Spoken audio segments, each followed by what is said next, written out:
Hello everyone, welcome. तो आज इस वीडियो में हम डिस्कस करने वाले हैं एक तो हमारा जो Bronsted Lowry concept of acids and bases की उसकी जो लिमिटेशन रह गई थी, प्लस हमने Lewis concept of acids and bases देखना है। तो यहाँ पे हमारा एसिड्स बेस पे जो थ्योरीज थी वो खत्म हो जाएंगी इस वीडियो में। तो चलिए स्टार्ट करते हैं। तो यहाँ पे जब ये थ्योरी आई थी तो हर थ्योरी के बाद दूसरी थ्योरी कब आती, जब उस जो पहली वाली थ्योरी होती है उसमें कुछ लिमिटेशन आई, ठीक है। तो इसने क्या है, इस Bronsted Lowry concept of acids and bases को क्या किया था, फेल किया था इस थ्योरी ने, Lewis concept of acids and bases ने। ओके, तो उसकी लिमिटेशन क्या थी, क्यों इसने फेल किया, वो पॉइंट्स क्या थे। उसने बोला कि जैसे ब्रोंशियल कंसेप्ट था कि उसने बोला कि एसिड या बेस जो है ना, उसमें क्या है, किसी सोलवेंट की प्रेजेंस होनी चाहिए, या तो एक्वस होना चाहिए या नॉन एक्वस सोलेंट प्रेजेंट होना चाहिए, तभी रिएक्शंस हो पाएंगी। ये मैंने वीडियो डिस्कस की थी पहले, ठीक है। तो यहां पे जैसे यहां पे रिएक्शन देखो, जैसे कैल्शियम ऑक्साइड हमारे पास, ये मैंने बताया था जो कैल्शियम ऑक्साइड होता है वो क्या होता है, बेस होता है। प्लस यहां पे मैंने ये बेस हो गया, एक एसिड लेते हैं, यहां पे एसिड लेते हैं SO3। ओके, ये है हमारे पास एसिड। तो यहां पे जब ये दोनों रिएक्ट करेंगे तो हमारे पास बनेगा CaSO4।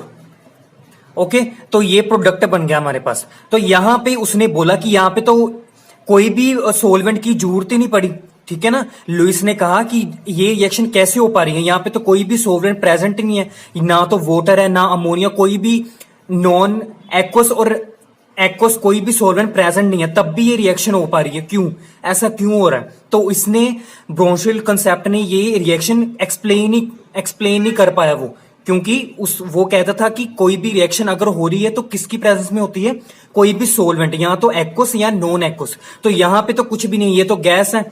ओके, ये तो पाउडर के फॉर्म में होता है, तो यहाँ पे कोई भी लिक्विड फॉर्म नहीं है, मतलब कोई भी एक्वस या नॉन एक्वस चीज है ही नहीं है, सोलवेंट ही नहीं है, तब भी ये रिएक्शन हो पा रही है। ओके, तो ये रिएक्शन होगी, इस वजह से फेल हुई थी।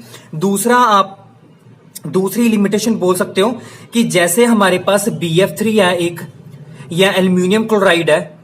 ओके, ये होते हैं हमारे पास एसिड्स होते हैं, ये होते हैं एसिड्स की तरह बिहेव करते हैं, ये सिंपल एसिड्स होते हैं। Okay, Lewis concept, Bronsted concept ने बोला कि यहां पे एसिड वो होता है जो H पॉजिटिव आयन को डोनेट करता है। ओके, जो रिएक्शन में H पॉजिटिव आयन को देता वही एसिड होता, अदरवाइज कोई भी एसिड नहीं होता।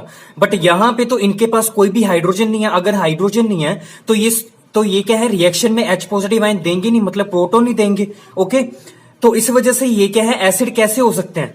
ओके, इसी वजह से ये थ्योरी फेल हो गई थी ब्रोंस्टेड। ओके, तो अब हम स्टार्ट करने वाले हैं Lewis concept of acids and bases. ये सभी चीजें लुईस ने ही एक्सप्लेन की थी, तो हम स्टार्ट करते हैं। तो इस कंसेप्ट के अकॉर्डिंग जो एसिड की डेफिनेशन है वो क्या है कि कोई भी स्पीसीज या कोई भी सब्सटेंस जो इलेक्ट्रॉन एक्सेप्टर की तरह बिहेव करता है, जिसको क्या चाहिए, इलेक्ट्रॉन चाहिए, ठीक है, जो इलेक्ट्रॉन एक्सेप्ट करे वो ही एसिड होगा इस कॉन्सेप्ट के अकॉर्डिंग। तो यहां पे लिख सकते हो एसिड क्या होता है हमारे पास, इलेक्ट्रॉन एक्सेप्टर, जो इलेक्ट्रॉन को गेन करे, ठीक है, जो इलेक्ट्रॉन को गेन करे, जिसे इलेक्ट्रॉन चाहिए वही क्या होगा, एसिड होगा, जिसको हम लुईस एसिड कह सकते हो। ओके, दूसरा हमारे पास बेस, जिसको हम लुईस बेस कहते हैं। इसके अकॉर्डिंग अगर ये इलेक्ट्रॉन एक्सेप्टर है तो ये क्या होगा, इलेक्ट्रॉन डोनर होगा। तो ये हमारे पास electron donor. Okay, electron donor मतलब डोनर से क्या होता है, डोनेट, जो इलेक्ट्रॉन को डोनेट करे। इलेक्ट्रॉन पेयर लिख सकते हो आप, ठीक है, एक इलेक्ट्रॉन नहीं देता, दो इलेक्ट्रॉन इकट्ठे देता है, जिसको हम लोन पेयर भी कह सकते हैं, ठीक है। तो यहां पे जो लोन पेयर या simple loan pair of electron जो देता है वो क्या होता है, बेस होता है। और जो इलेक्ट्रॉन पेयर ऑफ इलेक्ट्रॉन्स, जो lone pair of electrons accept करता है वो क्या होता है, एसिड होता है, अकॉर्डिंग टू लुईस कंसेप्ट। तो यहां पे हम एग्जांपल देखते हैं, जैसे फॉर एग्जांपल BF3 है हमारे पास, यहां पे हमारे पास अमोनिया NH3। ओके, तो यहां पे ये क्या है, लुईस एसिड है। ये क्या है, लुईस एसिड। मैं बताता हूं क्यों है, लुईस एसिड है ये, और ये है हमारे पास लुईस बेस, और ये है लुईस बेस। ओके, तो यहां पे क्या होगा, इसने इलेक्ट्रॉन ऐसे एक्सेप्ट करने हैं, तो क्या बनेगा हमारे पास, अडक्ट फॉर्मेशन होगी, दैट इज BF3 ये अपने ऐसे अमोनिया लोन पर इसको BF3 को दे रहा है, तो यहां पे अडक्ट फॉर्म हुआ है। अब ये चीज हो कैसे रही है, देखो ये जो बोरोन है ना, ओके, बोरोन के पास क्या होता है, BF3 मोलिक्यूल या BCl3 मोलिक्यूल, कोई भी बोरोन का जो मोलिक्यूल है, जो बोरोन होता है उसके पास क्या होता है, वैकेंट p ऑर्बिटल होता है। इसके पास क्या होता है, वैकेंट p ऑर्बिटल, इसके पास खाली स्पेस है, ये इलेक्ट्रॉन एक्सेप्ट कर सकता है। ओके, तो यहां पे अमोनिया के पास क्या है, फ्री इलेक्ट्रॉन्स है, जिसको लोन पेयर कह रहे हैं। ये लोन पेयर इसके वैकेंट p ऑर्बिटल में ट्रांसफर होंगे, तो यहां पे अडक्ट फॉर्मेशन होगी। तो इसको ऐसे लिख सकते हो, ये साइन किसका है, कोऑर्डिनेशन बॉन्ड का, कि पूरे पूरे इलेक्ट्रॉन ट्रांसफर नहीं हुए। सिंपल कह सकते कि इलेक्ट्रॉन ट्रांसफर हो रहे हैं पर पूरे नहीं हुए। अगर पूरे होते तो क्या होता है, यहां पे पॉजिटिव चार्ज क्रिएट हो जाना था अमोनिया के ऊपर, बट यहां पे तो कोई भी पॉजिटिव चार्ज जनरेट नहीं हुआ। ओके, तो यहां पे हम कह सकते हैं यहां पे पूरी तरह से क्या है, हमारे पास बॉन्ड नहीं बना इन दोनों के बीच में। ओके, सिर्फ सिंपल क्या है, इंटरेक्शन ही हो रही है कि इसके पास खाली स्पेस थी तो ये अपनी इलेक्ट्रॉन इसको ऐसे ट्रांसफर कर सकता है, तो ये पॉसिबिलिटी है कह सकते हैं हम। तो ये हमारे पास क्या बना, अडक्ट फॉर्मेशन हुई है। तो अडक्ट का मतलब क्या होता है, अडक्ट का मतलब होता है, देखो यहां पे दो वर्ड से बना, एक तो एड और एक है UCT। ओके, तो एड का मतलब क्या होता है, एडिशन, और UCT हमारे पास है प्रोडक्ट से, इसका UCT उठाया। तो एडिशन प्रोडक्ट क्या होता है, जिसको हम सिंपल कह सकते हैं अडक्ट, कि सिंपल दो हमारे पास डिस्टिंक्ट मॉलिक्यूल्स थे, दूर दूर थे दो मॉलिक्यूल्स, सिंपल उन्होंने उनकी क्या होगी, डायरेक्ट एडिशन होगी। तो यहां पे जो डायरेक्ट एडिशन से जो प्रोडक्ट बनता है उसको हम अडक्ट कहते हैं, सिंपल। ओके, अब यहां पे अगर आपके माइंड में क्वेश्चन आ रहा है कि BF3 के पास वैकेंट p ऑर्बिटल कैसे हो सकता है, तो यहां पे ना इसका जो कंसेप्ट है वो हाइब्रिडाइजेशन से ही हो सकता है। तो यहां पे जैसे बोरोन क्या होता है, 5 atomic number, 1s2 2s2 2p1। Okay, 2 + 2 4 + 1 5 ही होता है एटॉमिक नंबर। तो यहां पे ग्राउंड स्टेट बनाते हैं, एक्साइटेड ग्राउंड स्टेट बनाते हैं। चलो, p के पास 3 ऑर्बिटल्स होते हैं। ओके, यहां पे देखो 2 इलेक्ट्रॉन्स यहां पे आएंगे, 1 इलेक्ट्रॉन यहां पे आएगा। s तो पार्टिसिपेट ही नहीं करता ना, क्योंकि न्यूक्लियस के काफी क्लोज होता है, वो उसके इलेक्ट्रॉन ट्रांसफर नहीं हो सकते बाहर अंदर ऐसे। ओके, तो यहां पे ये तो पार्टिसिपेट नहीं करेगा, ये करेगा ना, वैलेंस शेल करती है। तो यहां पे s में 2 इलेक्ट्रॉन, p में 1 इलेक्ट्रॉन। तो जब हमारे पास एक्साइटेड स्टेट आएगी तो क्या होगा, हमारे पास ये बनेगा, 1 इलेक्ट्रॉन इसका ऐसे ट्रांसफर हो गया, तो यहां पे हमारे पास क्या बन गया ये, ठीक है। तो यहां पे f के 3 इलेक्ट्रॉन्स आएंगे, ऐसे f के 3 इलेक्ट्रॉन्स आएंगे, ऐसे अटैच्ड होंगे ऐसे। बट अब देखो ये इससे क्या होगा, हमारे पास BF3 बन गया ये, और हाइब्रिडाइजेशन क्या आ गई, sp2। हाइब्रिडाइजेशन क्या आ गई इसकी, sp2। ओके, बट यहां पे देखो अगर ये px है ये वाला और ये py है, तो pz तो वैकेंट रह गया। तो इसी वजह से एक p ऑर्बिटल क्या होता है, इसका वैकेंट होता है। तो यहां पे ये इलेक्ट्रॉन एक्सेप्ट कर सकता है, इसी वजह से एक्ट करता है ये लुईस एसिड की तरह। अब इसने क्या है, इन एसिड्स और बेसिस को फर्दर पार्ट्स में डिवाइड किया, वो हम देखते हैं। अब हम सबसे पहले बात करते हैं लुईस बेस की। लुईस बेस की, अब इस कॉन्सेप्ट के अकॉर्डिंग जो हमारे पास बेस होते हैं वो ना 2 टाइप्स के होते हैं। एक तो वो न्यूट्रल स्पीसीज जिनके ऊपर एटलीस्ट सिर्फ एक कम से कम लोन पेयर ऑफ इलेक्ट्रॉन्स होना चाहिए। जैसे फॉर एग्जांपल हमने अभी डिस्कस किया अमोनिया, उसके ऊपर एक लोन पेयर था ऐसे। ओके, NH2 भी हो सकता है, इसके पास भी एक लोन पेयर हो सकता है ऐसे, बॉन्ड NH2। ओके, और हो सकता है हमारे पास R bond O bond H, alcohol. इसके ऑक्सीजन के पास 2 हमारे पास क्या है, लोन पेयर है। मतलब उसने बोला है कि यहाँ पे कोई भी चार्ज नहीं ना है किसी के ऊपर, ना नेगेटिव ना पॉजिटिव है। तो ये सभी क्या है, न्यूट्रल स्पीसीज हैं, न्यूट्रल कंपाउंड्स हैं, और उनके पास एटलीस्ट कम से कम एक लोन पेयर ऑफ इलेक्ट्रॉन्स होना चाहिए, तभी वो एक्ट कर सकते हैं लुईस बेस की तरह। यहाँ पे तो 2 है तो कोई तो अच्छी बात है ना। तो यहाँ पे तो एक एटलीस्ट एक है ना, तो तभी ये अल्कोहल भी क्या है, लुईस बेस की तरह एक्ट कर सकता है। और ये जो लोन पेयर्स हैं किसी भी इलेक्ट्रॉन डेफिशिएंट को प्रोवाइड किए जा सकते हैं, तो इसी वजह से ये क्या एक्ट करता है, लुईस बेस की तरह। ओके, तो यहां पे आप लिख सकते हो neutral species having at least 1 loan pair of electrons, 1 loan pair of electrons. Okay, तो एग्जांपल्स आप यहां पे ये लिख सकते हो, अमोनिया, NH2 और एल्कोहल। ओके, ये हमारे पास होगी फर्स्ट कैटेगरी। इसमें दूसरी आ सकती है, इसमें कोई भी नेगेटिवली चार्ज स्पीसीज या सिंपल जिसको हम अनाइन कहते हैं, ओके, वो भी किसकी तरह एक्ट कर सकता है? लुईस बेस की तरह। तो यहां पे लिख सकते हो नेगेटिवली चार्ज्ड स्पीसीज और अनाइंस, और ये भी क्या होते हैं हमारे पास? लुईस बेस होते हैं। जैसे for example Cl negative, OH negative, Cn negative, कुछ भी एक्सेट्रा, ओके, जिनके ऊपर क्या है? नेगेटिव चार्ज होगा। नेगेटिव चार्ज का मतलब क्या है? कि इनके पास बहुत सारे इलेक्ट्रॉन्स हैं जो प्रोवाइड किए जा सकते हैं किसी भी इलेक्ट्रॉन डेफिशिएंट को, जिसके पास कोई भी इलेक्ट्रॉन नहीं प्रेजेंट है, ओके।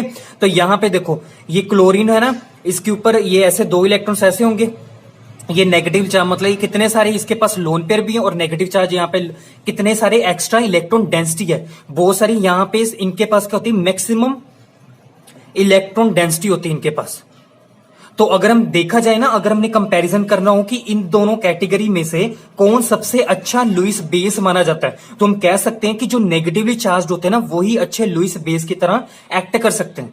क्यों? क्योंकि यहां पे नेगेटिव चार्ज है और प्लस लोन पेयर्स भी इनके पास, ठीक है। सिर्फ इनके पास क्या थे? लोन पेयर थे, ओके। नेगेटिव चार्ज की वजह से क्या है? एक्स्ट्रा इलेक्ट्रॉन डेंसिटी ऐड हुई इनके पास, तो इसके पास बहुत सारे नेगेटिव चार्ज की वजह से क्या है? बहुत ज्यादा इलेक्ट्रॉन डेंसिटी है, इसी वजह से क्या है? ये लुईस बेस की तरह अच्छे एक्ट करते हैं, ओके। अब हम नेक्स्ट बात करते हैं, सिर्फ यही हमारे पास 2 लुईस बेस थे। अब हम बात करेंगे लुईस एसिड क्या होते हैं। ये भी फर्दर डिफरेंट टाइप्स के होते हैं। फर्स्ट हम बात करते हैं, इसमें फर्स्ट कैटेगरी आती है कि वो वाले मॉलिक्यूल्स जिनका जो सेंट्रल एटम होता है, उनके अगर उनका जो ऑक्टेट इनकम्प्लीट हो, तो वो भी क्या होते हैं? हमारे पास लुईस एसिड्स होते हैं, ओके। जैसे फॉर एग्जांपल हमारे पास है एल्यूमिनियम क्लोराइड BF3, ये मैंने अभी पढ़ाया था BF3, ठीक है। और दूसरा हो सकता है जैसे और भी है FeCl3, ओके। अगर हम इसको ना स्ट्रक्चर को खोलते हैं इनके कंपाउंड्स को, जैसे फॉर एग्जांपल ये उठाया मैंने एल्यूमिनियम, यहां पे क्लोरीन 3 अटैच्ड इसके साथ, ओके। अगर हम इसके इलेक्ट्रॉन काउंट करेंगे ना, ओके, इस कंपाउंड का जो सेंट्रल एटम क्या है? वो क्या है? एल्यूमिनियम है, ओके। ये क्या है? सराउंडिंग एटम्स है क्लोरीन, ओके। तो अगर हम इसके इलेक्ट्रॉन काउंट करते एल्यूमिनियम के, तो वो कितने हैं? 1 2 3 4 5 एंड 6, तो यहां पे 6 इलेक्ट्रॉन है इसके पास। अब इस किसी भी एटम का ऑक्टेट कंप्लीट होने के लिए कितने इलेक्ट्रॉन चाहिए? उसके पास कितने होने चाहिए? 8 इलेक्ट्रॉन्स होने चाहिए, बट यहां पे कितने? 6 है, तो 2 की कमी है ना यहाँ पे। तो इसी वजह से क्या है? इसके पास इलेक्ट्रॉन की कमी है, तो इसी वजह से क्या है? लुईस एसिड की तरह बिहेव करते हैं, जितने भी ये लिखे हैं मैंने, ओके।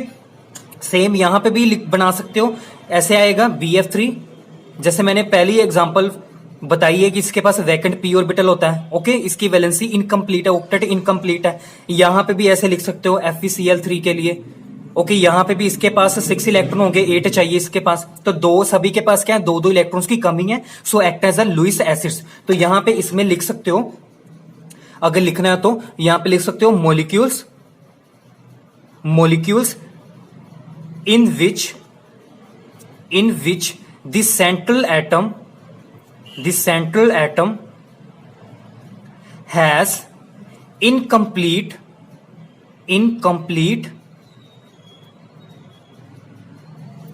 octet, okay. तो इन सभी सेंट्रल एटम क्या है? इनकम्प्लीट ऑक्टेट था, तो इसी वजह से क्या है? लुईस एसिड की तरह बिहेव कर रहे थे। अब नेक्स्ट है कैटेगरी इसी में ही सेकंड, कि जो सिंपल कटाइंस होते हैं हमारे पास, वो भी किसकी तरह एक्ट करते हैं? लुईस एसिड्स की तरह, ओके। उनके पास क्या है? इलेक्ट्रॉन की कमी है, क्योंकि पॉजिटिव चार्ज है उनके ऊपर, तो वो क्या कर सकते हैं? इलेक्ट्रॉन डोनर से इलेक्ट्रॉन एक्सेप्ट कर सकते हैं, ओके। तो जैसे यहां पे लिख सकते हो simple cations behaves as Lewis acids. Example देखो, जैसे Ag पॉजिटिव है हमारे पास, ओके। इसके पास क्या है? पॉजिटिव चार्ज है, तो यहां पे इलेक्ट्रॉन डेंसिटी डिक्रीज है, इलेक्ट्रॉन कम है इसके पास। अगर ये रिएक्ट कर जाए इलेक्ट्रॉन डोनर के साथ, इलेक्ट्रॉन डोनर जैसे अमोनिया के साथ, 2 मोल्स ऑफ अमोनिया, तो यहां पे क्या बनेगा हमारे पास? यहां पे Ag। अब इस Ag को ये बैलेंस करेंगे इसके पॉजिटिव चार्ज को, यहां पे ये अपना इलेक्ट्रॉन देगा ऐसे, और यहां पे सेकंड वाला ऐसे इलेक्ट्रॉन देगा। तो जब ये रिएक्शन होगी, तो यहां पे ये चीज जो बनी है ना, ये बनी है हमारे पास कॉम्प्लेक्स, जिसको हम कोऑर्डिनेशन कंपाउंड भी कह सकते हैं, कोऑर्डिनेशन कंपाउंड, ये कोऑर्डिनेशन कंपाउंड आपका 12th में चैप्टर है। ओके, यहां पे ना ये इसमें कॉम्प्लेक्स की फॉर्मेशन हुई है। ओके, तो ये हमारे पास कॉम्प्लेक्स वो होता है जिसमें क्या है, एक हमारे पास एटलीस्ट क्या होता है, मेटल होता है, ठीक है, मेटल होता है, और उसके साथ क्या है, लीगेंड्स हमारे पास अटैच्ड होते हैं जो इलेक्ट्रॉन उसको प्रोवाइड कर सकते हैं। ये क्या है, लीगेंड्स है। ओके, ये इसको क्या है, इलेक्ट्रॉन प्रोवाइड कर रहे हैं, और ये क्या है, मेटल है। ओके, कॉम्प्लेक्स वही होता है जिसमें क्या होता है, एक मेटल और उसके साथ लीगेंड्स अटैच होते हैं, और जो लीगेंड्स होते हैं वो क्या करते हैं, उसको इलेक्ट्रॉन प्रोवाइड करते हैं। ओके, नेक्स्ट थर्ड इसमें कैटेगरी आती है लुईस एसिड्स में। अब देखो यहां पे सबसे पहले हमने पढ़ा था कि मॉलिक्यूल जिसमें हमारे पास क्या, सेंट्रल एटम का जो इनकम्प्लीट ऑक्टेट होता है, ओके, तो वो एक्ट करता है लुईस एसिड की तरह, क्योंकि उसके पास 6 इलेक्ट्रॉन थे, होने चाहिए थे 8। ओके, 2 इलेक्ट्रॉन की कमी थी।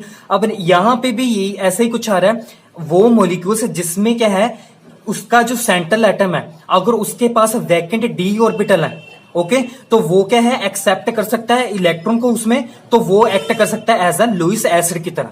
ओके, क्यों, अगर देखो डी ऑर्बिटल उसी के पास होते हैं जिसका जो साइज होता है वो ज्यादा बड़ा होता है। ओके, तो यहां पे भी हम यही कंसीडर करेंगे।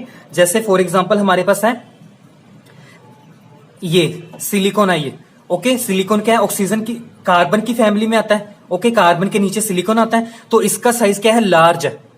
तो अगर लार्ज साइज का है, देखो कार्बन क्या होता है, कार्बन का जो एटॉमिक नंबर 6 होता है, तो उसके पास क्या है, एस और पी ऑर्बिटल ही आते हैं, डी तो आता ही नहीं है। ओके, तो वो एटम जिनके पास क्या होते हैं, जिनका साइज बड़ा होता है, तो उनके पास खाली डी ऑर्बिटल होते हैं, मतलब काफी स्पेस अवेलेबल होती है। तो अगर अवेलेबल है स्पेस, तो वहां पे इलेक्ट्रॉन क्या कर सकते हैं, फिट हो सकते हैं उनके बीच में, उनकी स्पेस में, तो वो एक्ट कर सकते हैं एज अ लुईस एसिड।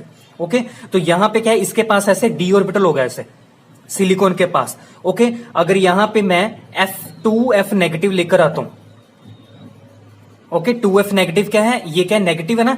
अब ये क्या है, लुईस बेस है, क्योंकि इसके पास इलेक्ट्रॉन डेंसिटी है, ठीक है, यहाँ पे लोन पेयर्स भी होंगे ऐसे, और नेगेटिव चार्ज है। तो यहाँ पे जब ये दोनों रिएक्ट करेंगे तो हमारे पास क्या बनेगा, इसके जो लोन पर यहाँ पे ट्रांसफर हो जाएंगे, तो हमारे पास बनेगा SiF4 थे और 2 ऐड हो गए, 6 हो गया, और यहाँ पे नेगेटिव।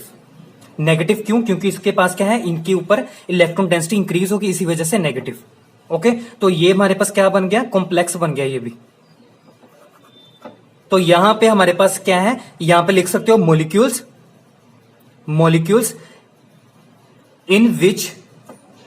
इन विच ये मॉलिक्यूल उठाया जिसका सेंट्रल एटम क्या है था, सिलिकॉन था। Molecules in which the central atom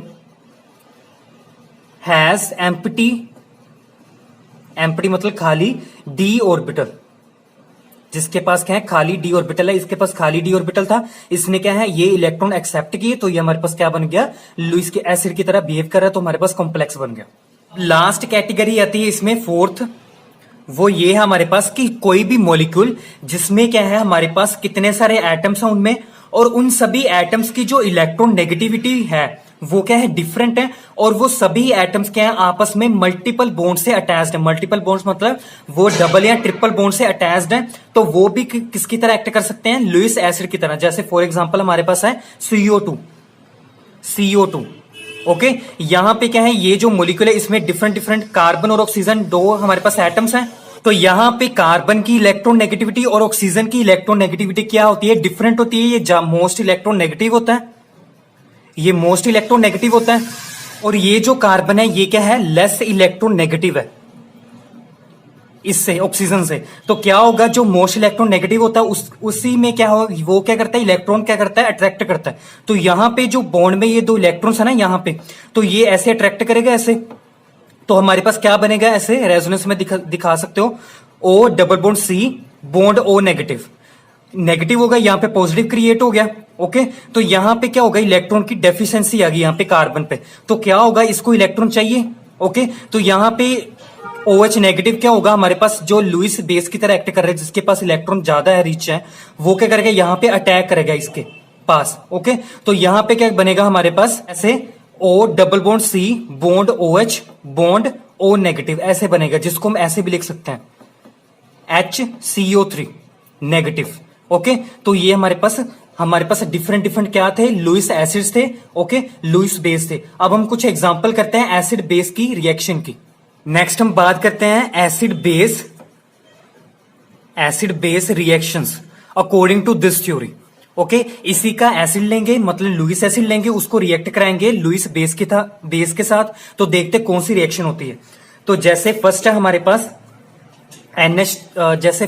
pass BF3 है, ओके, यहां पे तो इसके पास वैकेंट क्या होता है, हमारे पास पी ऑर्बिटल होता है। यहां पे हमने ले लिया NH3 मॉलिक्यूल, यहां पे ले लिया हमने NH3 molecule plus NH3, okay. तो यहां पे क्या होगा, इसने ऐसे इलेक्ट्रॉन ऐसे इसकी वैकेंट पी ऑर्बिटल में डाले तो हमारे पास क्या बनेगा, देखो अगर इस मॉलिक्यूल में इसका जो स्ट्रक्चर होता है वो ऐसे होता है ना BF3 का, ये ट्राइगोनल प्लेनर, आपको पता ही होगा, ओके। सभी एंगल क्या होते हैं 120 डिग्री होते हैं, ऐसे सिमेट्रिकल होता है ये, ओके। तो इसका जो स्ट्रक्चर है, इसकी जो ज्योमेट्री वो क्या है, ट्राइगोनल प्लेनर है, ये ट्राइगोनल प्लेनर होता है, ओके।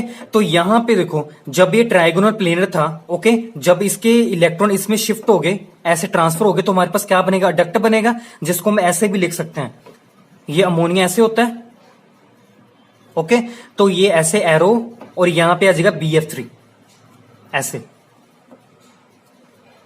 BF3 ऐसे, ओके। तो यहां पे देखो ये मॉलिक्यूल चेंज हो गया ना, यहां पे इसकी जो ज्योमेट्री होगी वो क्या आ गई हमारे पास, टेट्राहेड्रल ज्योमेट्री, ये आ गई टेट्राहेड्रल ज्योमेट्री।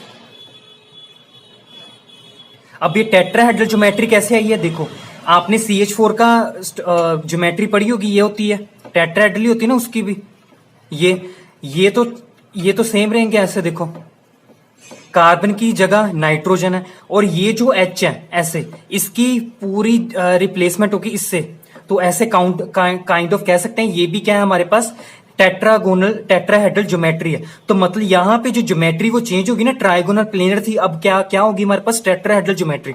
तो ऐसे एसिड बेस रिएक्शन से क्या होगी, ज्योमेट्री चेंज हो जाती है मॉलिक्यूल्स की। एक और एग्जांपल करते हैं, जैसे हमारे पास है BF3, फिर ऐसे BF3 और यहां पे F है, यहां पे है F नेगेटिव ऐसे, ओके।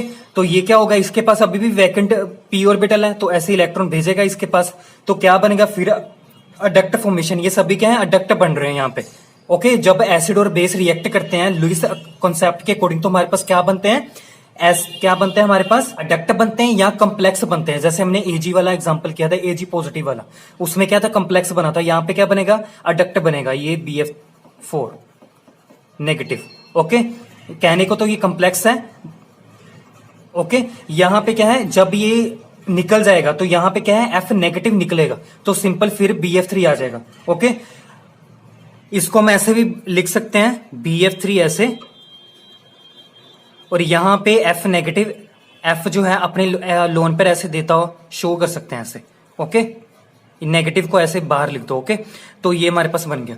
तो यहां पे हमारे पास ये लुईस कंसेप्ट भी खत्म होता है, तो हमारी सभी थ्योरीज एसिड्स और बेसिस पे हमने कंप्लीट कर लिया है। सो आई होप ये वीडियो आपको काफी हेल्पफुल रही होगी। सो ऐसी वीडियोस के लिए प्लीज चैनल को सब्सक्राइब जरूर करें, and thank you for watching.